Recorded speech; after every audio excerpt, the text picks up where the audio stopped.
사진을 한 장 보여주시면 저희 교회가 2주마다 우리 청도천 풋살장을 빌려서 우리 풋살을 하고 있습니다. 우리 어린이들과 청소년들과 청년들 그리고 남녀 집사님들 우리 장로님까지 합세해서 이렇게 매주 이제 2주마다 풋살을 하고 있는데요.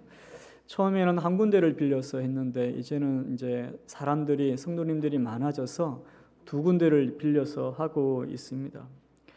저는 풋살하면서 몇 가지 사실을 깨달았는데요. 저는 여자 집사님들이 그렇게 풋살을 좋아하는지 몰랐어요. 집에서 아이들 키우고 남편 챙기고 시댁 친정 챙기느라 스트레스가 많아서 그런지는 몰라도 너무나 그렇게 뛰어다니고 공 차는 것을 너무너무 좋아하시더라고요. 아이들도 너무너무 좋아해요. 저는 우리 아이들 뛰는 거 보고 건전지 중에 에너자이저라는 건전지 있어요. 에너자이저 광고 찍는 줄 알았어요. 얼마나 지칠 줄 모르고 뛰어다니면서 마치 막 온몸이 머리부터 발끝까지 막 땀으로 흠뻑 젖었어요. 저는 샤워한 줄 알았어요. 너무 땀이 많이 젖어갖고. 그런데도 여러분 계속 뛰어다녀요. 얼마나 좋아하는지 몰라요. 아이들이 그 풋살하는 그 주일만 기다린다고 합니다. 함께 즐겁게 어울려서 노는 것을 보고 있으면 주의 몸된 교회인 것을 또 이렇게 실감하게 되어서 너무너무 기쁘고 감사가 절로 나왔습니다. 여러분 풋살하면서 자세히 관찰해 보면 여러분 풋살하는 사람을 두 부류로 나눌 수 있어요. 어떻게 나누냐 하면 기본기를 배운 사람, 동네 축구하는 사람 이렇게 나눌 수 있습니다. 우리 중학생 우리 아이들이 또 우리 여자 아이들도 우리 아이들도 보면 너무 공을 예쁘게 차요. 공을 무서워하지 않고 공을 다룰 줄 알고 언제 패스해야 하는지 어디로 패스해야 하는지 너무나 차분하게 템포를 이렇게 늦춰가면서 이렇게 운동을 하더라고요. 그래서 물어봤어요. 너 왜 그렇게 축구를 잘하니? 그 아이가 뭐라고 대답했을까요? 네, 레슨을 배웠다는 거예요. 1년, 2년, 3년 레슨을 배운 거예요. 그런데 뭐 초등학생도 그렇지만 중학교 1, 2, 3학년쯤 되면 레슨을 배웠으니까 얼마나 공을 잘 차는지 몰라요. 그렇습니다. 여러분 배운 사람은 있죠. 벌써 태도가 달라요. 배우지 않으면 고급 기술을 사용할 수 없어요. 배우지 않으면 여러분 실력에 느는 한계가 있습니다. 동네 축구를 아무리 잘해도 여러분 어디에 못 가느냐? 프로로 갈 수 없어요. 동네 축구는. 배워야 기술력이 생기고 골 결정력이 생기고 결국은 게임에서 승리할 수 있게 되는 것입니다. 우리가 지금 매주일마다 주기도문을 배우고 있는데요. 여러분 왜 우리 예수님은 제자들에게 주기도문을 가르쳤을까요? 기도도 어떻게 해야 되기 때문에? 배워야 하기 때문에. 기도도 배워야 하는 것입니다. 많은 분들이 기도는 배우지 않아도 그냥 하면 된다고 생각해요. 여러분 그렇지 않습니다. 성경의 방향은 그렇지 않아요. 기도도 배워야 합니다. 언제 기도해야 하는지, 어떻게 기도해야 하는지, 기도할 때는 무엇을 기도해야 하는지, 믿음이 자라려면, 영적으로 성장하려면 기도라는 기본기가 탄탄해야 해요. 믿음이 자라려면 기본기가 있어야 합니다. 그래서 여러분 기도를 제대로 배우고 바르게 배울 때 영적으로 성숙해지며 믿음의 깊이가 깊어지게 되는 것이죠. 언제 기도하느냐? 여러분 6절에 보세요. 오늘 본문 6절에 6장 6절 우리 같이 한번 읽어봅니다. 시작. 너는 기도할 때에 내 골방에 들어가 문을 닫고 은밀한 중에 계신 내 아버지께 기도하라. 여러분 골방에 들어간다는 것은 두 가지 의미가 있어요. 첫째는 뭐냐 하면 시간을 정해놓고 기도했다는 것입니다. 내가 골방에 들어가는 시간이 있었다는 거예요. 또 하나는 뭐냐? 언제든지 남에게 보이기 위한 것이 아니라 언제든지 내 마음에 하나님과의 교제를 갖고 싶을 때, 하나님께 무엇을 아뢰일 필요가 있을 때, 그때는 여러분 만사를 제쳐놓고 골방에 들어가야 한다는 거예요. 기도를 시작하면 가장 먼저 생각하는 것은 바로 우리 하나님이십니다. 하늘에 계신 우리 아버지. 그렇죠. 하나님은 내 존재의 근원이시고 내 인생의 과정이시며 내 인생의 마지막이에요. 저와 여러분 우리 모두는 하나님 없이 내 인생을 설명할 수 없어요. 기도는 여러분 유창하게 말할 필요가 없습니다. 한마디 하지 않아도 하나님은 기도의 자리에 있을 때 이미 다 알고 계세요. 8절 후반부에 보세요. 8절 후반부에 보시면 구하기 전에 너희에게 있어야 할 것을 하나님 너희 아버지께서 어떻게 하시느니라? 아시느니라. 이미 여러분 우리가 골방에 들어갈 때 하나님이 왜 왔는지, 무엇 때문에 왔는지 이미 하나님은 나의 문제와 해답까지 다 갖고 계신다는 것을 확신하시기 바랍니다. 아멘. 그래서 여러분 기도할 때 유창하게 할 필요가 없어요. 그렇게 한마디 하지 않고 하나님을 묵상하고 나의 심정을 말하다 보면 여러분 내 속에서 뭐가 생기느냐? 하나님을 찬양하고 하나님을 신뢰하는 마음이 생깁니다. 그래서 하나님의 이름이 거룩히 여김을 받으시오며, 그렇죠, 하나님 내 인생을 통해서 하나님이 거룩하게 되시옵소서. 나의 자아가 하나님을 더 많이 알게 하여 주옵소서. 그렇게 기도하게 되는 것입니다. 그리고 하나님의 나라를 소망하죠. 성부, 성자, 성령께서 누리셨던 그 하나님의 나라, 그 기쁨, 그 영광, 그 복됨이 내 영혼, 내 가정, 내 자녀, 내 직장, 우리 교회, 우리 고장, 우리 민족에 이루어지게 하여 주옵소서. 여러분 기도가 절로 나오는 것입니다. 그리고 오늘 이제 네 번째, 하나님의 뜻에 대해서 한번 살펴볼까 합니다. 첫 번째, 자, 하나님의 뜻이 무엇인가? 여러분 우리가 지난주에 하나님의 나라에 대해서 배웠는데 하나님의 나라가 무엇이냐 물었을 때 딱 말했던 한 문장이 있었죠. 그게 뭐였죠? 하나님의 나라는, 따라합시다, 하나님의 나라는 하나님이 주가 되어 다스리는 나라. 예, 그게 하나님의 나라입니다. 주라고 말할 때는 저게 왕이요 통치자를 말하는 거죠. 그렇다면 성도 여러분, 하나님이 주가 되어 다스리는 그 나라에 들어가는 사람은 누굴까요? 자막이 있어요. 하나님의 다스림에 어떻게 하는 사람? 순종하는 사람. 그래서 성도의 삶에 순종이라는 두 글자는 핵심이에요. 핵심. 나의 신앙의 핵심, 내 삶의, 내 정체성의 핵심인 것입니다. 하나님의 다스림에 순종하는 백성, 그 백성만이 하나님 나라에 들어갈 수 있어요. 여러분 저기에 나오는 하나님의 다스림을 다른 말로 말하면 하나님의 통치라고 말할 수 있어요. 하나님의 통치, 또 다른 말로 말하면 하나님의 뜻, 하나님의 목적, 그렇게 바꿀 수 있는 거죠. 하나님의 다스림, 하나님의 통치, 하나님의 목적이 바로 하나님의 뜻이라 말할 수 있어요. 우리 인간이 타락하기 이전에 하나님의 최고의 뜻, 가장 높은 차원의 뜻, 모든 것을 포괄하는 하나님의 뜻은 바로 뭐냐 하면 하나님의 영광입니다. 하나님의 영광. 성경의 모든 것을 포괄하는 하나님의 뜻은 하나님의 영광이에요. 한번 따라합시다. 세상을 창조하신 목적은 하나님 자신의 영광 때문이다. 예, 여러분 하나님은 세상을 창조할 필연적인 이유가 없습니다. 성부, 성자, 성령 하나님은 세상을 창조하지 않으셔도 관계없어요. 세상을 창조해야 할 당연성, 필연성이 하나님에게는 존재하지 않습니다. 그럼에도 하나님이 세상을 창조하시고 저와 여러분을 이 땅에 존재케 하신 것은 하나님의 영광 때문이에요. 나와 같은 피조물에게, 나와 같은 비참한 존재, 나와 같은 타락한 존재에게 그 하나님의 영광을 보여주셔서 나와 더불어 영생하도록 그 영광을 나에게 주고 싶은 거예요. 그래서 인간은 하나님의 그 무한한 지식에 눈이 열릴 때 하나님의 영광을 알게 됩니다. 저와 여러분이 하나님의 그 무한한 사랑과 무한한 거룩함과 무한한 그 덕에 눈이 열릴 때 하나님을 사랑하게 돼요.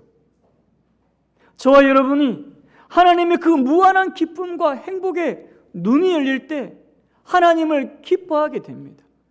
하나님을 기뻐하는 순간 여러분, 내가 그동안 사랑했던, 내가 그동안 좋아했던 세상의 모든 것들은 마치 뭐와 같으냐? 따라합시다.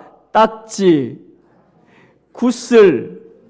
성도 여러분, 지금 40, 50, 60인데 집에 서랍에 딱지, 구슬 모아 두신 분 있어요? 아니에요, 없어요. 지금은 그게 아무것도 나를 기쁘게 하지 못하는 것을 다 알아요. 마찬가지입니다, 여러분. 죄인인 우리가 하나님의 영광이 열리게 되면 내가 세상에 살았던 모든 것들이 다 그런 딱지요, 구슬처럼 여겨지게 되는 것이죠. 그런데 죄로 인해 타락한 인간은 그 하나님을 알 수 없게 되었습니다. 그 하나님의 영광을 느끼지 못하게 된 거예요. 성경은 있죠. 하나님의 영광과 인간의 타락을 어디에 비유하느냐? 빛으로 비유해요. 빛으로. 빛에 비유합니다. 여러분, 저기 자막의 왼쪽에 있는 저 빨간 별이 뭘까요? 태양입니다. 예, 다 너무 커서 다 나오지 못했어요. 저 어마어마한 불덩어리가 태양인데 그 앞에 있는 지구 안 보이시죠? 예, 수금지. 예, 잘했어요. 네, 감사해요. 네, 세 번째 저 있는 점 같은 게 여러분 지구예요. 지구와 다른 여러분 스스로 빛을 낼 수 없어요. 우리가 이제 그 지구 사진을 보면 정말 푸른 빛을 내는 아름다운 지구를 우리가 가끔 볼 수 있는데 사진으로요. 여러분 그 지구는 반드시 태양빛을 받아야 그 아름다움을 알 수 있어요. 지구가 아름다운 것은 지구 때문이 아닙니다. 여러분 태양빛 때문인 거예요.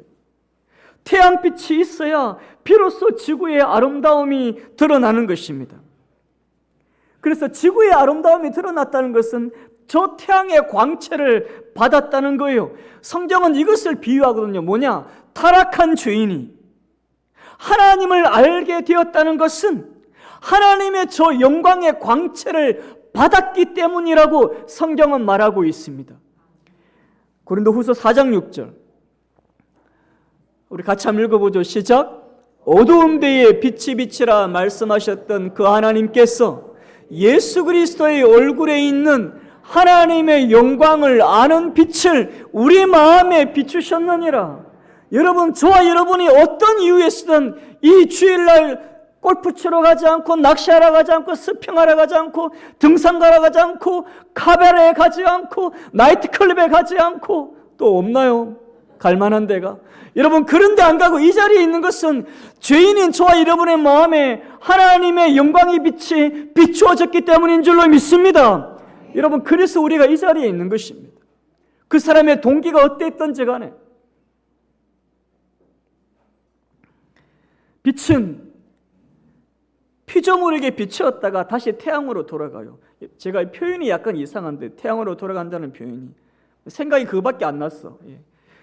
태양은 지구와 달과 상관없이 언제나 비춥니다. 언제나. 빛은 태양으로부터 와서 피조물을 비추고 태양으로 돌아가요. 마찬가지예요, 성도 여러분. 하나님은 모든 것의 시작이요, 모든 것의 과정이며 모든 것의 마지막인 거예요. 바울이 이 하나님의 영광을 이렇게 표현했어요. 로마서 11장 36절 같이 읽습니다. 시작. 이는 만물이 주에게서 나오고 주로 말미암고 주에게로 돌아감이라. 그에게 영광이 세세히 있을지어다. 아멘. 이 장면이 어떻게 나오느냐면 바울이 로마서 1장부터 여러분 11장까지 그 하나님의 구원 역사를 쭉 쓰다가 너무너무 하나님의 인간을 구원하는 그 영광이 너무너무 깊고 넓기 때문에 그냥 펜을 딱 놓아버렸어요. 더 이상 쓸 수 없다. 하나님의 그 영광은 인간의 논리를 펼 수 없기 때문에 그 하나님을 그냥 찬양할 수밖에 없구나. 그래서 저 표현이 나온 것입니다. 하나님의 영광이죠. 여러분, 하나님의 뜻은 하나님의 영광이에요. 우리는 그것을 머리에 넣어야 돼요. 하나님의 뜻은 하나님의 영광이구나. 두 번째, 자, 오늘 주기도문에 보면 하나님의 뜻에 대한 부분을 이렇게 말씀하고 있죠. 뜻이 하늘에서 이루어진 것 같이 땅에서도 이루어지이다. 먼저 하나님의 뜻은 있죠. 하늘에서 이루어졌습니다. 하늘은 천상 세계를 말해요. 성경에는 지금 낙원이라고 표현했습니다. 낙원은 완벽한 하나님의 나라, 완벽한 천상 세계이죠. 그 낙원에는 여러분, 천사들과 구원받은 성도들이 존재합니다. 천사들은 하나님의 뜻에 완벽하게 순종하죠. 하나님 하나도 빠짐없이 천사들은 완벽하게 하나님 뜻에 순종하기 때문에 하늘에서는 하나님의 뜻이 천사들을 통해서 이루어집니다. 성경은 천사들이 분명히 존재한다는 것을 성경 곳곳에서 말하고 있어요. 대표적인 말씀이 골로새서 1장 16절이에요. 만물이 그에게 창조되되 하늘과 땅에서 보이는 것들과 보이지 않는 것들과 혹은 그 다음부터가 왕권들, 주관들, 통치자들, 권세들, 이건 뭐냐 하면 보이지 않는 것들의 어떤 직급을 말하는 거죠. 보이지 않는 것들, 천사들의 어떤 계급을 상징합니다. 천사들의 부류를 상징하는 거예요. 그 권세들이나 만물은 보이는 거잖아요. 다 그로 말미암고 그를 위하여 창조되었습니다. 여러분, 천사는 사람처럼 도덕적 판단력과 고등지성을 가지고 있기 때문에 하나님의 계시를 사람에게 전달해 줘요. 그래서 천사는 모세에게 하나님의 계시를 전달해 주고 마리아에게 예수님의 임신을 알려주었고 또 출애굽 때 열재앙 때 애굽 사람의 모든 장자와 가축의 첫 새끼를 죽이는 그런 비극적인 임무도 행했습니다. 어쨌든 천사들은 하나님이 행하시는 모든 명령들을 철저하게 100% 순종하죠. 그리고 두 번째, 이 낙원에는 이미 구원받은 사람들이 살고 있어요. 그래서 그들의 구원은 하나님의 뜻이 그 땅 하늘에서 이루어진 것을 상징하는 것입니다. 두 번째, 그 하나님의 뜻이 땅에서도 이루어진다는 거예요. 하나님이 세상을 창조할 때 하나님은 두 세계를 창조하십니다. 지상세계와 천상세계 두 세계를 다 창조하셨어요. 여러분, 천상세계는 어떤 거냐? 영적인 것들을 통해서 하나님의 영광을 드러내신 거예요. 천상세계. 지상세계는 물질을 통해서 하나님의 영광을 드러내셨습니다. 그래서 천상세계와 지상세계는 다르지만 하나님의 영광을 위해 하나님이 창조하신 거예요. 이 두 세계에는 하나님의 존재와 성품이 드러나 있고 이 두 세계에는 하나님의 지혜, 하나님의 능력, 하나님의 질서가 이렇게 다 드러나 있습니다. 그런데 이 천상세계와 지상세계를 모두 살아나는 존재가 누구냐? 그게 인간이에요. 인간은 지상세계와 천상세계를 이해하고 연결하는 존재가 원래 사람이었습니다. 그래서 사람은 영혼과 육체가 만들어져 있잖아요. 그래서 육체는 지상세계며 영혼은 천상세계를 말하는 거죠. 인간은 천상세계와 지상세계를 모두 이해하도록 창조되었습니다. 그래서 하나님은 인간을 지상세계에 살면서 천상세계와 연결짓는 유일한 존재로 하나님이 그렇게 사람을 만드셨어요. 그런데 첫사람인 아담과 하와는 하나님과의 언약을 깨트려 버렸기에 하나님과의 관계가 깨어지고 사람과의 관계가 깨어지고 자인과의 관계가 깨어지고 자신과의 관계도 깨어져서 더 이상 인간이 하나님이 지은 지상세계에는 하나님의 뜻이 이루어지지 않게 되었던 것입니다. 그런데 놀라운 반전이 일어나기 시작했어요. 이 땅에서도 하나님의 뜻이 이루어지기 시작한 시점이 있습니다. 그분은 누구 때문일까요? 예수님 때문이에요. 예수님이 성육신에서 예수님이 세상에 오신 것은 바로 여러분 땅에서 하나님의 뜻이 이루어지도록 하기 위해서 오신 것입니다. 그게 예수님이 세상에 오신 목적이에요. 하나님이신 그분이 사람의 몸을 입으셨고 40일을 굶주리 씻고 시험을 받으셨으며 병든 자를 고치고 줄인 자를 먹이고 무지한 자를 가르쳤으며 그리고 십자가에 죽기까지 순종하신 것은 하나님의 뜻이 이 땅에서부터 이루어지게 하기 위해서 그랬던 것입니다. 히브리서 5장 8절 말씀 우리 같이 한번 읽어보시죠. 시작. 그가 아들이시면서도 받으신 고난으로 순종함을 배웠어 온전하게 되셨은즉 자기에게 순종하는 모든 자에게 영원한 구원의 근원이 되시고, 죄 없는 그분도 여러분 순종을 어떻게 했다고요? 배웠대요. 하나님이신 그분이, 죄 없는 그분이 자동으로 순종한 게 아니고 그 죄 없는 그분도 하나님의 뜻에 순종하는 법을 고난을 통해서 배우신 것입니다. 누구를 위해서 그렇게 하신 걸까요? 나를 위해서. 나를 위해서.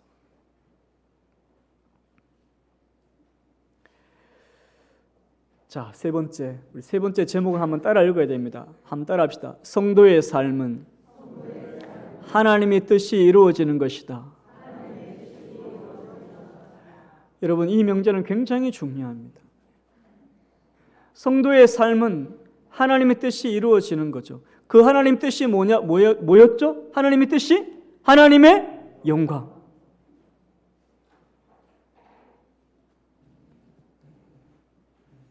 저와 여러분의 삶은 있죠.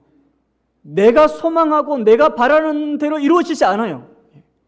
하나님의 영광이 이루어지도록 저와 여러분의 삶을 이끌어 가시는 것입니다. 타락하기 전 세상에서 하나님의 최고의 뜻은 하나님의 영광이었습니다. 그런데 지금은 세상이 타락했잖아요. 타락한 세상에서 하나님의 최고의 뜻은 뭐냐? 그것은 바로 구원이에요. 구원.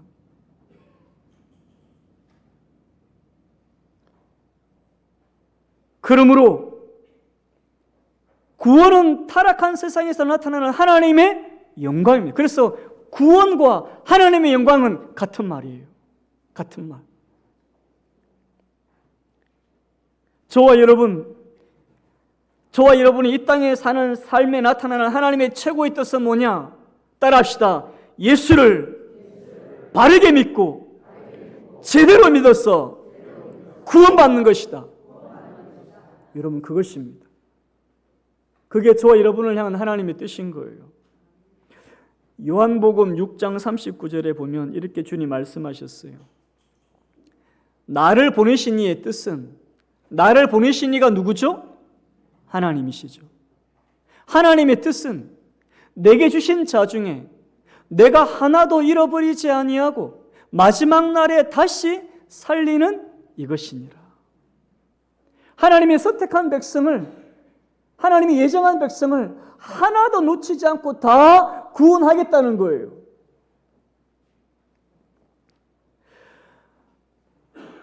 미국에서 이 1,000명의 사람들을 대상으로 설문조사했어요. 예수 믿는 사람이건 안 믿는 사람은 상관없이 그냥 무작위로 조사를 한 거예요. 질문이 뭐냐 하면 죽어서 천국에 갔을 것 같은 유명인이 누구냐는 겁니다. 여러분, 2위가 마더 테레사였어요. 마더 테레사 아시죠? 예. 수녀이신데 저 아프리카에서 평생을 그렇게 헌신하며 사셨잖아요. 2위가 마더 테레사 79%, 3위가 마이클 조던 65%. 마이클 조던이 왜 천국 갔다고 생각하는지 이유는 잘 모르겠어요. 4위는 영국의 다이애나 왕세자비 60%입니다. 여러분, 저 대답들은 성경적이지 않아요.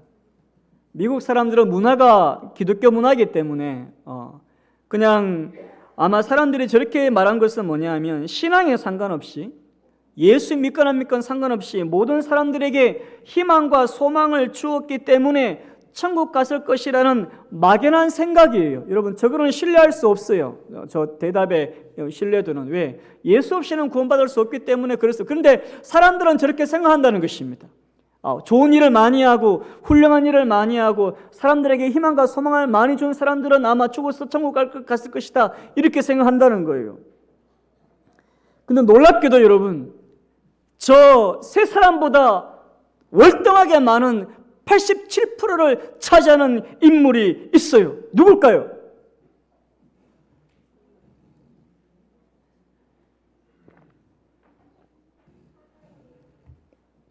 여러분 누구겠어요? 잘 생각해 보세요.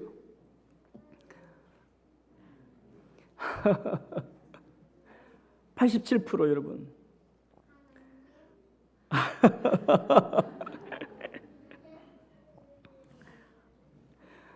부동의 1위는 여러분 자기 자신이었어요.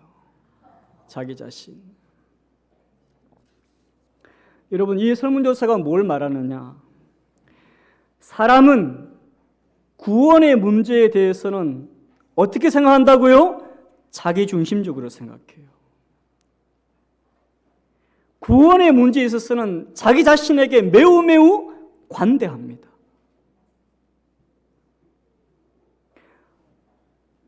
본인은 마더 테레사보다 훌륭하지 못하지만 내 인생을 내 마음대로 살지만 구원의 문제에 있어서는 누구보다 더 낫다고요? 마더 테레사보다 더 천국 갈 것을 더 확신하고 있다는 것입니다. 여러분 이게 인간의 부패성이에요. 죄성이에요. 성도 여러분, 저와 여러분을 향한 하나님의 최고의 뜻, 가장 중요한 뜻은 구원입니다. 그러므로 저와 여러분은 한평생 복음이 무엇인지, 예수가 누구인지, 성경이 무엇인지, 죄가 무엇인지 충분히 들어왔어요. 그러므로 저와 여러분은 남은 생애를 삶으로써 증명해야 돼요. 예수가 나의 구원자인 것을 나의 삶으로 증명하며 살아야 합니다. 요한복음 14장 6절 같이 읽습니다. 시작. 예수께서 이르시되 내가 곧 길이요 진리요 생명이니 나로 말미암지 않고는 아버지께로 올 자가 없느니라.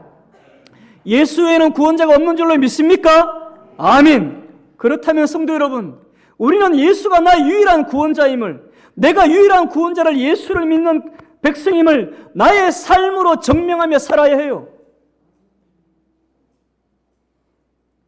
외적으로는 여러분 온전한 주일 예배, 11조, 기도 생활, 성경을 읽는 것, 성경을 묵상하는 것. 여러분 생각해 보세요. 지난 한 주간 아니면 두 주간 예배당에 와서 이렇게 성경 펼치는 게 아니고 집에서 개인적으로 있을 때 여러분 성경을 펼친 적이 있는지,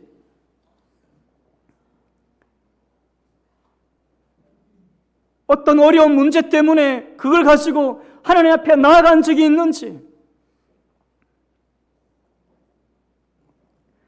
내적으로는 어떤 게 증명되어야 되냐면 거듭나야 해요. 심령이 가난해지고 용서하며 용서를 구하고 겸손하며 온유하고 오래 참고 긍휼히 여기며 정직하며 사랑하며 화평하며 절제하며.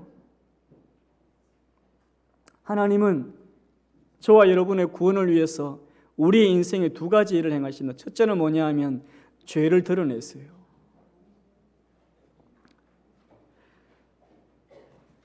하나님은 자기 백성에게 하나님의 뜻, 하나님의 영광을 주기 위해서 뭐냐? 가장 먼저 하시는 일은 죄의 문제를 드러내십니다. 여러분, 이게 드러나지 않으면 저와 여러분은 나 자신이 죄인인 것을 알지 못해요. 인정하지 않습니다, 여러분.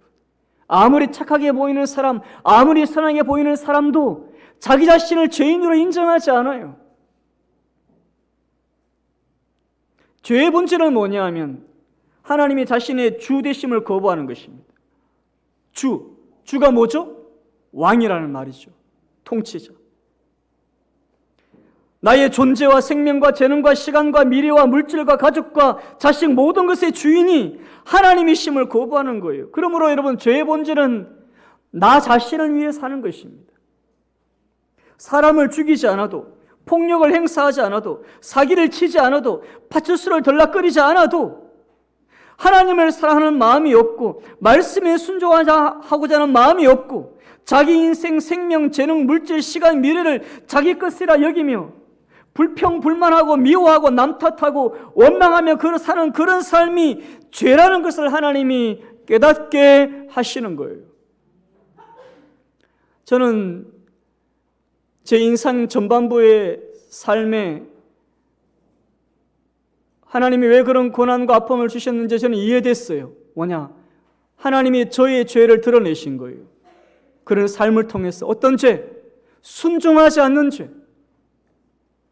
부모에게 순종하지 않고 스승님에게 순종하지 않고 나의 권위자에게 순종하지 않는 그 죄를, 그 어려운 환경을 통해서 나를 드러내신 거예요. 그래서 제가 인생의 30살 중반에 그 죄를 인정하게 되었습니다. 하나님, 저는 하나님이 세운 질서에 순종하지 않는 교만한 죄인입니다. 제가 그런 존재라는 걸 인생의 중반에 와서 저는 알았어요. 비로소 저의 과거의 삶이 왜 그런 삶이었는지 저는 이해가 되었습니다. 하나님이 왜 그런 삶을 허락하신 거죠? 나의 무엇 때문에? 구원 때문에, 여러분. 나의 구원.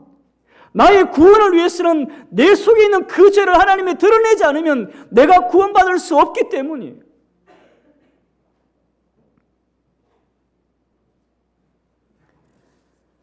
두 번째는 성화입니다. 성화. 사람은 더 좋은 직업, 더 좋은 학교, 더 좋은 배우자, 더 좋은 선택을 구해요. 우리는 그것을 위해서 때문에 많이 기도합니다. 그러나 하나님의 뜻은 자기 자녀의 구원을 위해서 뭘 허락하시냐? 성화를 허락하시는 성화. 성화는 점점 거룩해진다는 뜻이에요. 점점 거룩해진다. 다른 말로 말하면 점점 주님을 닮아간다, 그런 뜻인 거죠. 그래서 하나님이 때로는 불신 결혼을 허락하십니다. 거룩을 위해서 불신 결혼을 허락하세요. 또는 믿는 사람인 줄 알았는데 알고 보니 초신자보다 더 믿음이 없는 사람을 만나기도 합니다. 어려움을 겪는 길을 내버려 두시기도 하고 욕심대로 살도록 내버려 두시기도 합니다. 왜 그렇게 하느냐? 우리의 성화 때문이에요. 그 죄가 드러나며 그 죄가 깎이는 그 모든 과정을 통해서 내 속에 선한 것이 없고 나를 이렇게 살면 망하는구나, 그걸 깨닫게 하기 위해서 하나님 그 모든 것들을 허락하시는 것입니다. 그럼 우리는 어떻게 살아야 하느냐? 우리에게는 성경이 있습니다. 우리는 성경을 통해서 하나님의 뜻을 알 수 있어요. 한번 따라합시다. 성경은 인생의 모든 문제에 대해 직접적이고 간접적인 해답을 준다. 그렇습니다. 성도 여러분, 성경은 저와 여러분이 일어나는 모든 인생의 문제, 큰 문제, 작은 문제 상관없이 그 모든 문제에 대한 직접적인 해답과 또는 간접적인 해답이 다 성경에 들어 있습니다. 무엇을 선택해야 하고 어떻게 결정해야 하는지 다 분명하게 말씀하고 있어요. 데살로니가전서 4장 3절 말씀, 우리 자막이 있는데요, 우리 같이 한번 읽어보겠습니다. 시작. 하나님의 뜻은 이것이니.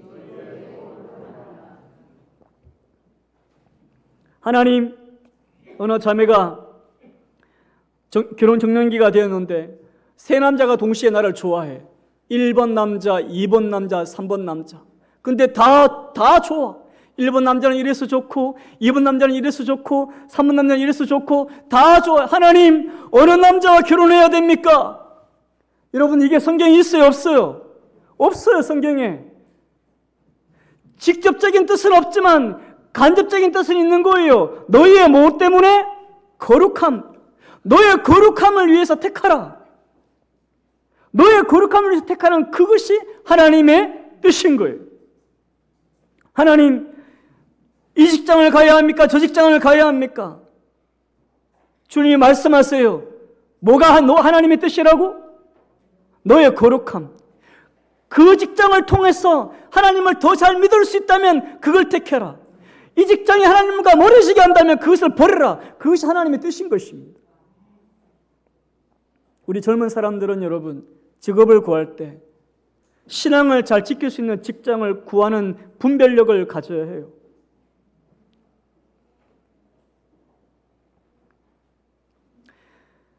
요한복음 6장 40절 말씀 같이 읽어보죠. 시작. 내 아버지의 뜻은 아들을 보고 믿는 자마다 영생을 얻는 이것이니.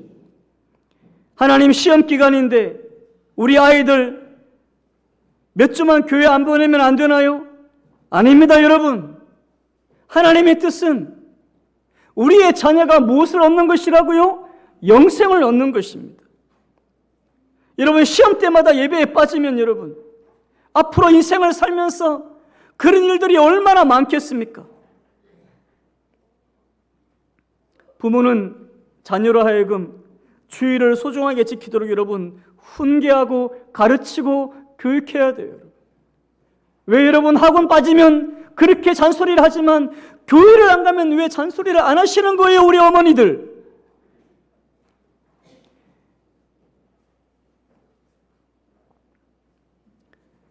에베소서 5장 17절 우리 같이 읽습니다. 시작. 그러므로 어리석은 자가 되지 말고 오직 주의 뜻이 무엇인지 이해하라.